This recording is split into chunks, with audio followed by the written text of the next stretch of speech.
Bueno muchachos, buen día para todos. A continuación entonces vamos a hablar de una parte del curso de Fundamentos de Policía Judicial y Fundamentos de Criminalística que es importante para ustedes como investigadores, ¿cierto? Y vamos a hablar directamente de los fundamentos de Policía Judicial. ¿Qué nos dice el código de la Policía Judicial? ¿Cuáles son sus funciones? ¿Cuáles son sus labores?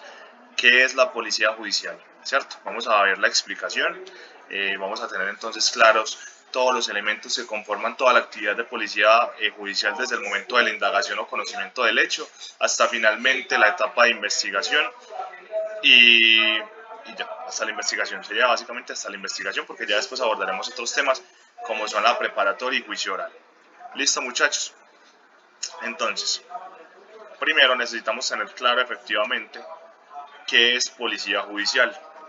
El artículo 200 de la ley 906 nos habla que se entiende como policía judicial la función que cumplen algunas entidades del Estado para apoyar la función penal o la investigación penal y en el ejercicio de todo lo que tiene que ver entonces con la investigación. Ahora bien, estas funciones dependen del fiscal general de la Nación y el que haga sus veces, en este caso sus delegados. Entonces tenemos claro que policía judicial no es una sola entidad, sino que son funciones que cumplen algunas personas dentro de algunas instituciones con el fin de apoyar la labor penal, ¿cierto? Aquí vemos entonces que corresponde a la Fiscalía General de la Nación realizar la indagación e investigación de los hechos que revistan característica de delito. ¿Qué quiere decir eso? Que primero tenemos que ver, o la Fiscalía tiene que ver, si lo que les hicieron llegar, o sea, si la información que les hicieron llegar, pues reviste una característica de delito, si amerita la investigación penal o la persecución penal. Vemos que a la Fiscalía entonces le va a llegar este conocimiento o esta información por medio de denuncia, por medio de querella, petición especial o cualquier otro medio idóneo. ¿Qué nos quiere decir esto? Sabemos que la denuncia primero es ese hecho de que un ciudadano dé a conocer ante la Fiscalía General de la Nación algún evento que para él revista la característica de delito, pero que él no sea la víctima directamente, ¿cierto? Aunque también la víctima podría denunciar, pero lo que tiene la denuncia es que la puede generar cualquier persona. Como ejemplo claro podemos observar una violencia intrafamiliar, en la cual la persona que denuncia posiblemente sea un vecino, sea un conocido, sea un familiar de la víctima, sea un familiar del victimario. Entonces es esa persona quien pone en conocimiento de la Fiscalía General de la Nación eh, esto que para él reviste objeto de persecución penal. La querella es esa forma de poner en conocimiento de la Fiscalía, pero cuando uno es quien es víctima, cuando el denunciante, por decirlo así, o el querellante, es la víctima. La petición especial es la forma en la que algunos organismos del Estado pues, le solicitan de manera cordial a la Fiscalía General de la Nación que haga una investigación, ¿cierto? Que investigue a cierta persona porque tienen conocimientos fundados para poder solicitar esa investigación. Y ese otro, cualquier otro medio idóneo, puede ser una llamada anónima, puede ser una carta anónima, puede ser un correo, cualquier otro medio que se pueda hacer llegar a la Fiscalía General de la Nación.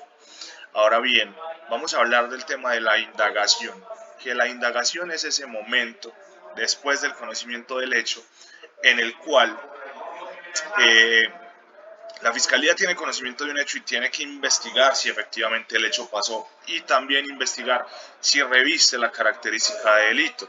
Les voy a poner un ejemplo muy claro. El ejemplo más claro lo podemos ver con algo que en este caso vamos a llamar el gallinicidio. ¿Qué es el gallinicidio? Vamos a partir del supuesto de que el gallinicidio es el acto de matar una gallina, como es muy común en nuestra cultura colombiana. Entonces, pues si una persona llama a la Fiscalía General de la Nación o pone en conocimiento de la Fiscalía General de la Nación que alguien mató una gallina con el único fin de que la Fiscalía haga persecución penal, pues entonces la Fiscalía tendría que entrar a evaluar si realmente el gallinicidio pues reviste características de delito, porque sea una conducta típica, antijurídica y culpable, o simplemente pues no vale la pena investigarlo, y no vamos a decir que en el artículo 104 de la ley 599 del año 2000 pues efectivamente se lee algo como el gallinicidio, como el que matare una gallina estaría sujeto a pena de prisión de tantos años. Eso no existe. Entonces, pues básicamente ahí cesa la acción, porque básicamente la conducta pues no está registrada en la ley 599 del 2000, que es nuestro código penal. Entonces, si ya se confirma que efectivamente después de la indagación pues se pueden establecer un sujeto activo, un sujeto pasivo, un nexo causal o un resultado, pues entonces ya se entraría a averiguar el tema investigativo, se arrancaría una investigación de carácter formal, porque ya se ha pasado todo el proceso de indagación y porque ya se reviste esa característica de delito. Ahora bien, el desarrollo de la función prevista en el inciso anterior, del que tanto hemos hablado, pues a la Fiscalía General de la Nación, por conducto del fiscal director de la investigación, le corresponderá la dirección, coordinación y control jurídico, más la verificación técnico-científica de todas las actividades que desarrolle su policía judicial o los investigadores con funciones de policía judicial. Entonces, es este fiscal quien después de la indagación pues se le asigna el caso para que empiece a estudiarlo, para que empiece toda la investigación. Más adelante vamos a hablar de cómo se inicia la investigación, cómo es ese momento en el cual se inicia la investigación desde que el fiscal tiene conocimiento hasta que finalmente se emprende el tema investigativo. Ahora bien, los organismos oficiales y particulares están obligados a prestar toda la colaboración que soliciten las unidades de policía judicial, en los términos establecidos desde la indagación e investigación. ¿Qué quiere decir esto, muchachos? Que a partir de que se conoce la comisión de un hecho, pues todas las entidades públicas o privadas están obligadas a darnos, por decirlo así, esa colaboración cuando solicitamos videos de cámaras de seguridad, cuando les hacemos derechos de petición, cuando necesitamos hacer una inspección a sus lugares. Todo eso tiene que ser apoyado por estas entidades. Ahora bien, eso dentro del ámbito de la policía judicial, dentro de la SIJIN, el CTI, la DIJÍN y demás. Para los investigadores defensores ya es un poco más complicado, porque muchas veces no nos tienen como dimensionados en ese aspecto, entonces se nos complica un poco más el hecho de hacer recolección, el hecho de buscar elementos y todo eso para que estas entidades pues nos presten como la ayuda. Entonces se necesitan órdenes de jueces, búsquedas selectivas en bases de datos y demás para poder efectivamente pues recopilar esa información, aunque se supone que las entidades pues están obligadas. Ahora bien, hablamos ya de la elaboración de los actos urgentes, que más adelante vamos a ver qué son actos urgentes, y el cumplimiento de las actividades contempladas en los programas metodológicos, que más adelante vamos a ver qué es el programa metodológico. Ahora vamos a hablar de los organismos de policía judicial que tienen funciones de carácter permanente. Estos organismos ejercen permanentes funciones y son los del CTI, en este caso la Policía Nacional en su campo de la SIJIN y la DIJÍN, y ya vamos a mencionar el Departamento Administrativo de Seguridad, pero ya el Departamento Administrativo de Seguridad no ingresa ahí, porque el Departamento Administrativo de Seguridad fue clausurado por el expresidente Juan Manuel Santos en el año 2011 por un escándalo muy sonado en el cual dentro de ese departamento se hacían interceptaciones ilegales. No vamos a entrar a polemizar sobre quién o cómo se hacían. Ahora bien, en los lugares del territorio nacional donde no hubiese miembros de la Policía Judicial, de la Policía Nacional, pues estas funciones las podrá ejercer la Policía Nacional. En este caso sería la Policía de Vigilancia, los que entonces entrarían a hacer investigaciones como inspección técnica a cadáver, inspección técnica al lugar de los hechos, inspección técnica al lugar diferente al lugar de los hechos. ¿Por qué ellos cumplen estas funciones? Pues hay lugares dentro del territorio nacional que no tienen una sede de funcionarios de policía judicial, y entonces no vamos a pretender que en esos lugares pues no se vayan a cumplir esas funciones en caso de que se presente una conducta que revista características de delito. Entonces, ¿qué es lo que hace la policía? Pues se encarga de recolectar, embalar, rotular y demás, dando traslado a la policía judicial más cercana a su jurisdicción, ¿cierto? Ahora vamos a hablar de los órganos de policía judicial que cumplen esas características de manera especial, ¿cierto? Ejercen funciones de características especiales como policía judicial dentro del proceso penal y ámbito de su competencia, la Procuraduría, la Contraloría, las autoridades de tránsito. Las autoridades de tránsito tienen ciertas características de policía judicial en accidentes de tránsito efectivamente. Nunca vamos a ver un agente de tránsito haciendo inspección técnica a cadáver, pues en un lugar, en una escena que se presume que sea un homicidio. Dentro de su competencia está simplemente hacer esas inspecciones en accidentes de tránsito. Entonces ya estamos hablando de también entidades como el Instituto Nacional Penitenciario y Carcelario, los directores de estos centros de reclusión, los alcaldes y los inspectores de policía. Ahora bien, los directores de estas entidades que mencionamos anteriormente, pues van a estar sujetos a la coordinación del fiscal general de la Nación. Estos se van a reunir y van a determinar quiénes son las personas más idóneas para empezar a hacer el proceso investigativo con esas labores de policía judicial dentro de su competencia. Entonces se van a elegir las personas más capacitadas, los que tengan el perfil efectivamente para cumplir estas labores, y finalmente van a ser ellos entonces los que van a efectuar esas labores. Ahora vamos a hablar de los órganos que ejercen transitoriamente funciones de policía judicial. ¿Qué nos quiere decir esto? Estas personas o estos órganos pues van a ejercer esas funciones, pero bajo la coordinación, o no bajo la coordinación, bajo la orden del fiscal general de la Nación, quien por medio de resolución pues les va a dar las tareas que necesiten realizar. No se pueden extralimitar en estas tareas porque ya las tienen muy señaladas bajo la orden del fiscal general de la Nación. Entonces no pueden intervenir en asuntos que son diferentes para lo que realmente pues fueron contactados. Ahora vamos a hablar del órgano técnico científico, que en este caso sería el Instituto Nacional de Medicina Legal y Ciencias Forenses, que de conformidad con la ley y lo establecido en el Estatuto Orgánico de la Fiscalía, prestará auxilio y apoyo técnico científico en las investigaciones desarrolladas por la Fiscalía General de la Nación y los órganos con funciones de policía judicial. Igualmente, pues nos van a prestar también la ayuda en caso de que seamos defensores y en caso de que el imputado también necesite alguna revisión que puedan otorgarnos ellos, como cuál, como una valoración de lesiones, una valoración de daño psicológico, una evaluación de daño físico, alguna incapacidad funcional y demás. Entonces ellos también deben ayudarnos a nosotros como defensores para eso. Ahora bien, la Fiscalía General de la Nación, el imputado o su defensor, se apoyarán cuando fuere necesario en laboratorios privados, nacionales o extranjeros y en las universidades públicas o privadas, nacionales o extranjeras. ¿Qué quiere decir esto? Que si la Fiscalía General de la Nación o el imputado en este caso requieren ¿cómo explicarlo? Algún elemento que se pueda agregar dentro de la investigación que no sea posible encontrar en el país, pues pueden contratar también laboratorios en el exterior, peritos en el exterior, o incluso fuera de las zonas de injerencia, o sea, fuera de la ciudad donde esté pasando el caso. Un caso muy sonado para esto es el caso de Luis Andrés Colmenares, todos lo conocemos, o la mayoría lo conocemos.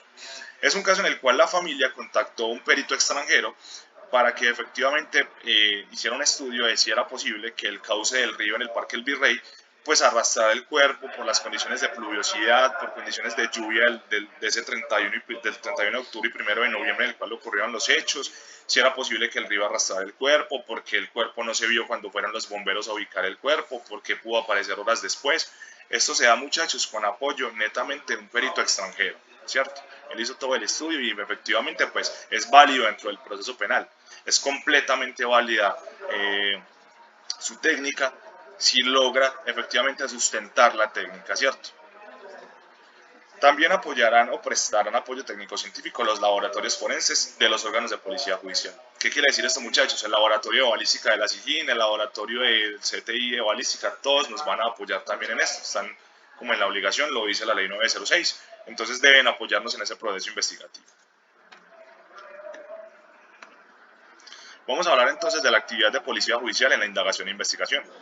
Los servidores públicos que en ejercicio de sus funciones de policía judicial reciban denuncias, querellas, informes de otra clase, de los cuales infiera la posible comisión de un delito, pues empezarán a realizar todos los actos urgentes, como inspección técnica al lugar del hecho, inspección técnica a cadáver, entrevistas e interrogatorios. Además, bajo las normas de la cadena de custodia, pues van a empezar a embalar, rotular, registrar y demás todos los elementos, ¿cierto? Les recomendaría, muchachos, que se lean la ley 06394 del año 2004, si no estoy mal, que es el manual de cadena de custodia. El manual fue actualizado en el año 2017, entonces sería muy bueno que lo lean, muchachos, para que entonces sepan cómo se embalan algunos elementos, cómo se rotulan, cómo se trasladan, qué formatos se llenan y cómo se llenan, ¿cierto? Ahora, muchachos, cuando deba practicarse examen médico legal a la víctima, en lo posible, pues la policía judicial va a acompañar a la víctima al centro asistencial. ¿Qué quiere decir esto, muchachos? Que si hay una presunta comisión, por ejemplo, de un delito sexual, pues primero se llevará a la víctima a un centro médico para que efectivamente sea revisada, para que sea tratada, para que se active ruta de atención llamada código fucsia y para que se haga toda la evaluación tanto psicológica como médico-legal y también investigativa, ¿cierto? Ahora bien, si se tratara de un cadáver, este debe ser trasladado a una dependencia de medicina legal o en su defecto un centro médico oficial para que se realice la necropsia médico-legal. ¿Por qué muchachos nos hacen esa aseveración? Porque no en todos los lugares pues hay una dependencia del Instituto Nacional de Medicina Legal. Entonces, en un pueblo donde no hay por ejemplo, si se comete un homicidio, pues será ya el médico de turno o el médico encargado quien hace la necropsia médico-legal, porque no hay más. Y después se trasladará entonces el cadáver para su rito funerario o si hay que hacer otros exámenes anexos pues a la investigación, pues se harán. Ahora bien, sobre estos actos urgentes y sus resultados, la Policía Judicial deberá presentar dentro de las 36 horas siguientes un informe ejecutivo al fiscal competente para que asuma la coordinación, dirección y control de la investigación. O sea, después de que se conoce el hecho, muchachos, pues ya hay que presentar un informe dentro de las 36 horas siguientes para que el fiscal encargado asuma todo el tema investigativo. ¿Listo? En cualquier caso, las autoridades de policía judicial harán un reporte de iniciación de su actividad para que la Fiscalía General pues asuma la dirección, control y coordinación. Muchachos, llegando ya al artículo 206 de la Ley 906 de 2004, tenemos la entrevista, que cuando la policía judicial o nosotros como investigadores defensores en desarrollo de la actividad considere fundadamente, o sea, que hayan méritos para esto, que hayan motivos, para que una persona, en los cuales se crea que una persona fue víctima o testigo de un delito o tiene información útil, porque el que vio cómo pasaron las cosas, el que sintió los disparos, el que vio corriendo a X persona porque llevaba un arma en la mano, todo eso, muchachos. Entonces tenemos la potestad de entrevistar a esta persona y si es necesario, pues brindarle la protección que necesite en caso de que la necesite. ¿Por qué? Porque muchas veces ese testigo, pues puede ser un testigo vital y el testigo siente que corre peligro, entonces toca prestarle como esa protección. Que dentro de la policía judicial pues les queda un poco más sencillo. A los investigadores defensores nos queda un poco más complejo porque no podemos brindarle la protección. Yo no le puedo decir a un testigo que le voy a poner un policía al lado, que lo voy a meter al esquema de protección de testigos, porque yo no puedo. Pues ya tocaría hacerlo como de otra forma y con otros medios, ¿cierto? Ahora la entrevista se efectuará observando las reglas técnicas pertinentes y se emplearán los medios idóneos para registrar los resultados. Entonces, ¿cuáles son las reglas técnicas pertinentes? Efectivamente que se llene un formato, que se grabe la entrevista, que se le ponga el presente al testigo qué fue lo que dijo, cómo lo dijo. También necesitamos, muchachos, que el testigo lea la entrevista, que la firme por si no está de acuerdo con algo. Porque finalmente si el testigo no acude a juicio, pues esa entrevista es la que vamos a utilizar. Teniendo claro que los fines de la entrevista son dos, que son refrescar memoria e impugnar credibilidad, pero en caso de que el testigo no acuda o que el testigo sea asesinado o que se vaya del país, pues entonces ya vamos a emplear esa entrevista para llevarla ante un juez como una prueba de referencia, ¿cierto? Ahora bien, sin perjuicio de lo anterior, el investigador deberá al menos dejar constancia de sus observaciones en un cuaderno de notas en relación con el resultado de la entrevista. Muchachos, en este cuaderno, ¿qué se deja? Se deja constancia de si el testigo es un testigo hostil, si se pone difícil, si es un testigo complicado, si es un testigo que acata sugerencias, si es un testigo fluido, si es un testigo con miedo, si es un testigo que requiere protección, si es un testigo que posiblemente vaya a salir del país o vaya a salir de la zona de injerencia, si no lo vamos a volver a encontrar y demás. Todo eso es lo que se va a revisar entonces en ese cuaderno de notas. Ahora bien, muchachos, vamos a hablar del artículo 206A de la Ley 906, que es la que nos habla de entrevistas a menores de edad víctimas de delitos sexuales. Los funcionarios de policía judicial que no estén capacitados para hacer entrevistas a menores, muchachos, no lo pueden hacer y no lo vayan a hacer. ¿Por qué? Porque en los menores requiere algo que se llama la revictimización y que cuando no estamos capacitados para hacer esas entrevistas, pues básicamente lo que vamos a hacer es hacer que el menor reviva la experiencia que vuelva a pasar por ella de manera indirecta y que finalmente, pues entonces, reviva otra vez la experiencia. Para eso, muchachos, el artículo 206A es muy explícito al decir que la tienen que hacer funcionarios de policía judicial preparados y capacitados para efectivamente realizar la entrevista, que tiene que tener un protocolo, que tiene que tener una cámara de Gesell, que es un espacio que se ve en las películas, en donde hay una sala, hay un menor adentro de la sala y hay un espejo que por el espejo se ve para la sala. Eso, muchachos, aquí en Colombia pues no se hace, la fiscalía normalmente no lo hace. La fiscalía simplemente pues lleva al menor, en este caso al Centro de Atención Integral a Víctimas de Abuso Sexual, que es el CAIVAS, lo sientan en una silla, en un escritorio y lo van grabando. Esa es como la entrevista forense que se le hace a los menores aquí, o sea, aquí en Medellín, por lo que me ha dado la experiencia. Entonces, muchachos, no cualquiera puede hacer una entrevista a un menor, para que lo tengan claro. El tema de entrevistar menores es un poco complejo, entonces para que tengamos claridad en eso. Ahora vamos a hablar del programa metodológico, muchachos. Como lo habíamos visto en el artículo 204 de la ley 906, pues es el fiscal encargado de coordinar la investigación quien dispondrá de los medios, la ratificación de actos de investigación reunido con los funcionarios de policía judicial o los investigadores de la policía judicial, y si la complejidad del asunto lo amerita, pues dispondrá previa autorización del jefe de unidad la ampliación del equipo investigativo. ¿Qué quiere decir esto, muchachos? Si el fiscal nota que con su equipo no puede cubrir todos los actos urgentes y labores investigativas, pues entonces va a hacer una solicitud al jefe de unidad para que amplíe entonces el equipo. Ahora, durante la sesión de trabajo, el fiscal, con el apoyo de los integrantes de la Policía Judicial, se trazará un programa metodológico. Muchachos, las características de estos programas metodológicos son muy claros. Los programas metodológicos tienen que tener metas que sean cumplibles, que podamos medir. O sea, no vamos a decir recolectar información X solo por recolectar, no, recolectar esta información útil para esto, entrevistar a esta persona con el fin de obtener esta información, hacer solicitud a tal entidad para que nos responda a esto. O sea, que sean metas, muchachos, que podamos cumplir, igual para los investigadores de la defensa. No es solicitar por solicitar, es evaluar, muchachos, la pertinencia, conducencia y utilidad del elemento. Eso lo hacemos ya desde el plano de la defensa con el abogado defensor, con el abogado que tenga el caso. Entonces es evaluar, muchachos, todos esos elementos que podamos recolectar y que podamos ir chuleando en caso de que los obtengamos, para poder efectivamente tener un control pleno y amplio sobre la investigación.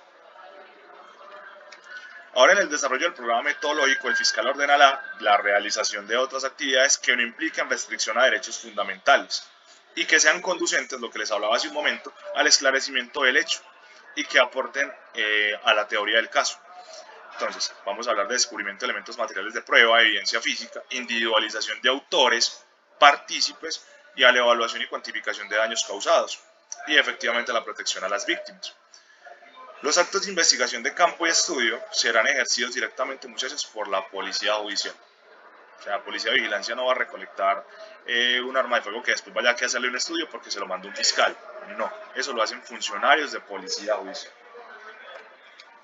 Ahora vamos a hablar de las actividades de policía de vigilancia.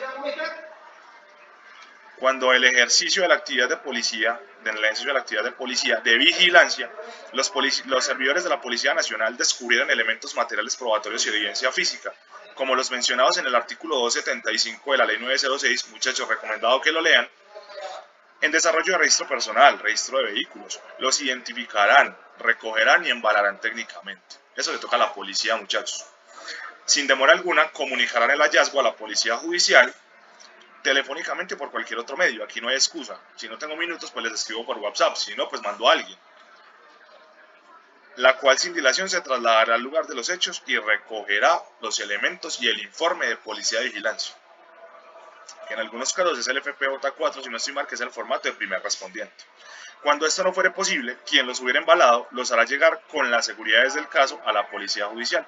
Si la policía judicial no se puede trasladar, entonces es el policía o los policías quienes hacen la incautación o quienes hacen el decomiso, quienes llevarán los elementos a la sede más cercana de la policía judicial y los van a entregar allá, haciendo todas las salvedades del caso de por qué son ellos quienes trasladan el elemento y quienes se convierten en custodios del elemento hasta el momento en que un funcionario de policía judicial pues pase a ser el poseedor del elemento, o si se van a llevar al almacén de evidencias. Ahora vamos a hablar del informe investigador de laboratorio. Esto, muchachos, se los voy a explicar muy someramente porque casi no nos vamos a meter en informes de investigador de laboratorio.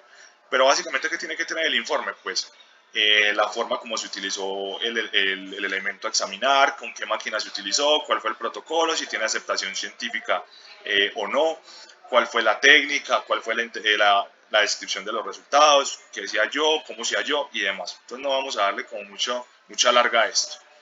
Ahora vamos a hablar de los grupos de tareas especiales, muchachos. Estos grupos de tareas especiales, para evitar leer esto a la diapositiva, se hacen cuando realmente el acto investigativo o la labor investigativa pues no se puede realizar como de manera muy asertiva por algún equipo. Entonces se crea un equipo nuevo con una función específica y con un programa metodológico exclusivo. ¿Qué quiere decir esto, muchachos? Ejemplo muy claro. Si tenemos una banda delincuencial que tiene una injerencia grande, que comete extorsión, microtráfico, narcotráfico en grandes superficies, que ha cometido homicidios, que realiza desplazamientos forzados y demás, pues se va a crear un grupo especial dentro de Policía Judicial para perseguir netamente esa estructura delincuencial, con fines muy exclusivos, que serían el desmantelamiento, o la desmantelación, o la eliminación de la amenaza. Entonces, ahora bien, si se necesita ampliar el tiempo de labor de ese programa metodológico, pues también se va a evaluar con el fiscal de manera semanal. En caso de que la función ya se haya cumplido, pues básicamente el grupo se cierra. Entonces aquí nos dice que se puede reorganizar el grupo, se puede disolver completamente. Entonces, eso sería, muchachos, lo que vamos a ver dentro de los grupos de tareas especiales. Ahora vamos a hablar del análisis de la actividad de policía judicial en la indagación y la investigación, teniendo claro, muchachos, que la indagación es el conocimiento del hecho y la investigación se da cuando ya podemos empezar entonces a hallar cosas, ¿cierto? Aquí, muchachos, en el primer parágrafo nos habla de manera muy somera que depende de los hechos. Si el fiscal por desconocimiento de él ve que su policía judicial está haciendo cosas que van en contra de derechos y demás, pues entonces va a informar esas irregularidades, muchachos, para que sancionen penal y disciplinariamente a esos funcionarios, para que lo tengan claro. Si hacen cosas por fuera de la ley, muchachos, pues aténganse a la sanción disciplinaria y a la sanción penal. Ahora bien, para cumplir la labor de control de policía judicial, pues para que él pueda controlar su equipo investigativo, pues entonces va a tener acceso ilimitado y en tiempo real, cuando sea posible, a la base de datos de policía judicial. O sea, él va a tener control absolutamente de todo. Posiblemente va a restringir algunos elementos dentro de los funcionarios de policía judicial, porque simplemente no son de su función. O sea, los investigadores de policía judicial no tienen acceso a toda la información porque no es de su función. El fiscal sí necesita tener control de toda la investigación con ese fin, de que nadie se extralimite en sus funciones. ¿Listo? Ahora vamos a hablar de la protección a testigos en la etapa de investigación e indagación. Cuando veamos que un testigo corre peligro, pues entonces la policía judicial tendría que prestarle protección al testigo. ¿Esa protección cómo se presta? Pues no poniendo en las diligencias dirección, dónde trabaja, cuál es la dirección de su cónyuge. Eso aplica también para los peritos e investigadores. O sea, hacer que sea complicado ubicar por fuera de la fiscalía a ese testigo. También hay otra forma que usa la fiscalía, que es hacer que el testigo sea contactado a través de la fiscalía. Entonces son testigos que en audiencias de juicio oral, audiencias preparatorias y demás, pues la fiscalía hace esa aclaración. El testigo puede ubicarse por medio de esta fiscalía. Entonces se le hace llegar el oficio a esa fiscalía y esa fiscalía es quien efectivamente pues lo entrega a su destinatario de forma reservada, ¿cierto? Ahora vamos a hablar de las actuaciones, muchachos, que no requieren autorización previa para su realización. ¿Cómo qué? Como los actos urgentes y algunos otros. Entonces vamos a hablar de inspección técnica al lugar del hecho. En la inspección técnica al lugar del hecho, muchachos, no se necesita una autorización previa para acudir. ¿Por qué? Porque es un lugar donde tenemos que ir a buscar elemento material probatorio, tenemos que ir a hacer revisión del elemento material probatorio, recolección, embalaje, levantar planos, establecer circunstancias de modo, tiempo y lugar, establecer partícipes, establecer qué conducta se cometió. Todo esto bajo los manuales de la criminalística, muchachos, y bajo los manuales de cadena de custodia. Entonces vamos a hablar de descubrir, de identificar, de recoger y embalar los elementos. Esto se hace en la inspección técnica al lugar del hecho, para que lo tengamos claro, muchachos. ahora en el lugar de la inspección y cada uno de los... ¿Cuántos años tiene usted? Ahora hay muchachos hablando de la inspección técnica al lugar del hecho. Cada elemento material probatorio, antes de ser recogido, embalado y rotulado, debe fijarse mediante fotografía, video o mecanismo técnico y se levantará el respectivo plano topográfico, muchachos. Ahora bien, la Fiscalía dispone de protocolos previamente establecidos. Esto no se inventa, esto no se hace ahí porque ya, sino porque ya está establecido cómo se hará el desarrollo de la actividad. De toda diligencia se debe levantar un acta y el funcionario debe suscribir las personas que la atendieron, cómo la atendieron y quién colaboró. Vamos a hablar, muchachos, de la inspección técnica cadáver. Esta inspección técnica cadáver se hace con ayuda de un formato de policía judicial que se llama formato de policía judicial FPJ-10, para que lo vayan viendo. El FPJ-10 nos habla que en caso de un homicidio o de un hecho que se presuma como tal, la policía judicial inspeccionará el lugar, embalará técnicamente el cadáver, de acuerdo con los manuales de la criminalística. Se identificará por cualquier medio previsto en el código y se trasladará al centro médico legal con la orden de que se practique necropsia. ¿Qué quiere decir esto, muchachos? En caso de que hay un hecho que se presuma como homicidio o que se presuma como muerte violenta, ¿por qué? Porque muchas veces nos pueden poner un suicidio con una carta suicida y todo, y resulta que estamos ocultando un homicidio que se cometió. Y ejemplo, hay una carta a un lado, un cuerpo suspendido. Cuando bajamos el cuerpo resulta que vemos que tiene unas heridas por arma blanca. Pues si no es muy consecuente que una misma persona pues se accione o se produzca heridas por arma blanca y después se suspenda. No. Entonces, si presumimos de una muerte violenta, muchachos, lo mejor es embalar el cadáver y practicarle la necropsia. O por medio del FPJ-10 y por medio de un formato que es para evaluación o para pruebas de laboratorio, pues mandar el cadáver a hacer la necropsia.